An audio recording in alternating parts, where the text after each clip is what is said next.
What's up, everybody? It's the Digital World Podcast. There's this article, which I found very interesting. It talks about two shortages that threaten to absolutely eviscerate the global economy in 2022. Now, we all know that things have not been close to normal at all. And I've been talking on this channel a lot about, what happens when, people start figuring out that this is what has happened is basically a scam. They've been scammed. And the results are not good, right? People would be so upset. They've been deceived. However, they have no one to blame but themselves for following along when they had all the information at their disposal, but some refuse to look into it and they just want to, obey authority and whoever's in charge without questioning it. Now, you always have to question what's going on. Don't just accept it as fact. Don't accept what I say as fact. Do your own research. Look into it. However, I thought it was interesting that the two things that this article talks about are things that I've covered in this channel. And thinking about it, I asked myself, from these two things, what's connected to these two things that would cause a great economic crash, right? Well, let's look at them. The first one is rapidly growing fertilizer shortage. Now let's think of what's connected to fertilizer. How do you make fertilizer, right? One of those ingredients is natural gas. And other things that are connected to fertilizer are food, right? And when you think about natural gas and food, right? Natural gas, well, cars, trucks use that to deliver the products to the stores or wherever they need to go to. And if you don't have that, or you have a shortage of it, prices increase. So not only do you have less fertilizer, but you have less gas to fuel the trucks that help deliver these things. I've talked about this many times. So it's a cascading effect, a snowball effect. If you don't have enough food, right? You have a shortage of supplies for food. How are people going to eat? There's going to be large demand. Like I always say, you can have all the gold you want. You can have all the crypto. You can have all the money you want. But what good does it do you if you can't have food? That is the essence of our survival. And people pay very little attention to this. So it's a really big deal because everything that's connected to fertilizer has a domino effect in other areas. And this is something to pay attention to. What has Bill Gates been doing in the last couple of years? He's been buying a lot of farmland, millions of acres. No, sorry, not millions. I believe he has hundreds of thousands of acres, sorry. Last I checked, it was probably near 400,000 acres or so, somewhere around that range. It's a lot of land. And it's the majority of it is in the Midwest, I believe. So why are these people buying all this farmland up?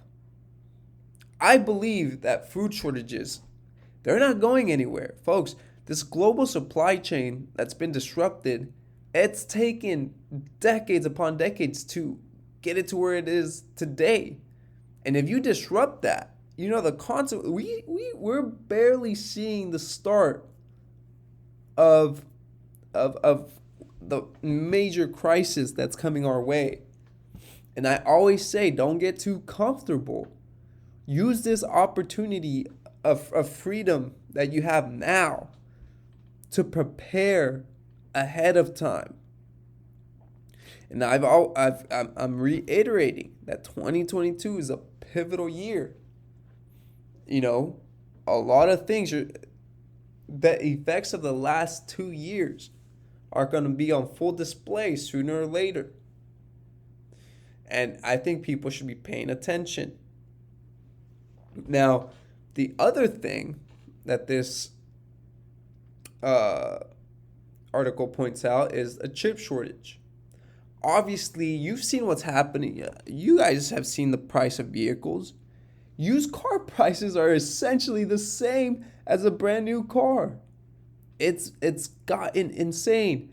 I've talked to several individuals who bought a vehicle a couple of years ago, and their car is worth 5,000-6,000 more than when they bought it, or it's the same price. So, and when you look at this, the price of food has gone up drastically. I've shown charts of how the cost of fertilizer is correlated with the price of food. They've been going up. Prices of vehicles going up.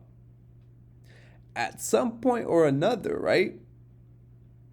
The consequences will take place, and we have been seeing the consequences of the disruption of a lot of these things and the shortages. What I found interesting was Toyota. I read an article. Toyota plans on having a record amount of supply of vehicles manufactured this year. I believe their aim was 11 million vehicles. And if that is the case, you're going to see an overwhelming supply of vehicles at the dealerships. When there's an overwhelming supply of vehicles at the dealership, dealers are trying to sell cars, get them out of their lot because they have such an overwhelming supply. And if you guys watched The Economic Ninja a long time ago, he did a video on how he believed that these dealerships were about to get an overwhelming supply of vehicles. And I do believe that's the case. I recently, like I said, I read an article on Yahoo Finance about how Toyota plans to set a record of manufactured vehicles, have 11 million in supply delivered, I think, across the U.S., if I'm not mistaken. So, we'll see. But this chip shortage definitely had an impact on computers, vehicles, etc., etc. So, these two things, I think, make up a big portion of these shortages, right? Because everything nowadays, it relies on these two things. They have, like I said, it's a domino effect. You have a shortage of these two things, you'll see a shortage in a lot of other things. So that's something to pay attention to. And as we continue, make sure you're doing your best. Even one thing I tell myself, it's prepare one step at a time, right? Doesn't have to happen all at once. It's one step at a time. Start small and keep building. It's like Legos. It's a good analogy where you take one little Lego piece at a time and you build a structure. Anyway, this is the Digital World Podcast. Like and subscribe to the channel for more content like this. And I'll see you in the next episode.